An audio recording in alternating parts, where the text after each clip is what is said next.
So as we begin to think about the Odyssey, let's do a bit of an introduction into the Trojan War. So when we start looking at the character of Odysseus, before you read the Odyssey, we need to know, who is this guy? What does he do in previous stories, such as Homer's The Iliad? Well, Odysseus is a Greek king of Ithaca who's called to fight in the Trojan War.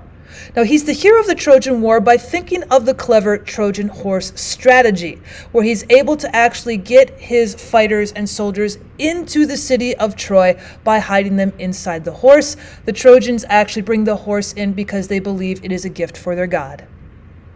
He's not a noble victor. He and other Greek warriors acted in ways that displeased the gods. And in fact, as you go through the Odyssey, you will realize that he has displeased a few gods, and that's why Odysseus is going to be on his adventures.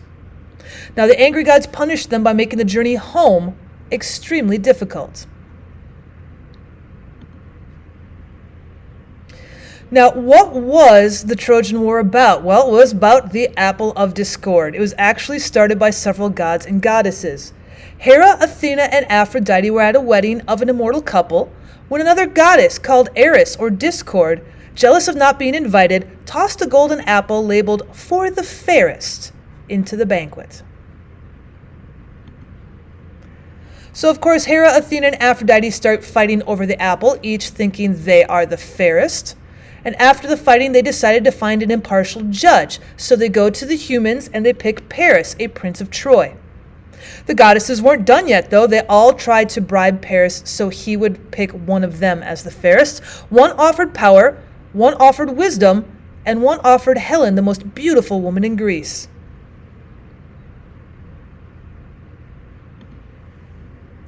Unfortunately, there's a slight problem with one of the gifts. Helen was the wife of Menelaus, and he was not happy to find out that his wife was a prize given to another man. Paris, on the other hand, didn't mind at all. He was happy to accept Aphrodite's bribe, Helen, and claim Aphrodite as the fairest. So Paris decides to go and kidnap Helen from Sparta. This was the reason for the war between Greece and Troy. Menelaus gathered many men and launched 1,000 ships to Troy to bring his wife Helen home. Remember, she is the face that launched 1,000 ships. We also have other kings of Greece that do come in order to help Menelaus. Agamemnon, who's his brother, Achilles, who's a great warrior, and Odysseus, the king of Ithaca, will help join the battle with their own men. Now, the Trojan War rages on for 10 years. Many famous warriors from both sides died in the war, including Achilles, Paris himself, Hector, but Odysseus is going to survive. Now, Achilles killed Hector, a Trojan warrior, and dragged his body from the back of a chariot in front of the Trojan walls. So then, because of that, in revenge, Paris killed Achilles when an arrow hits his one weak spot, his heel.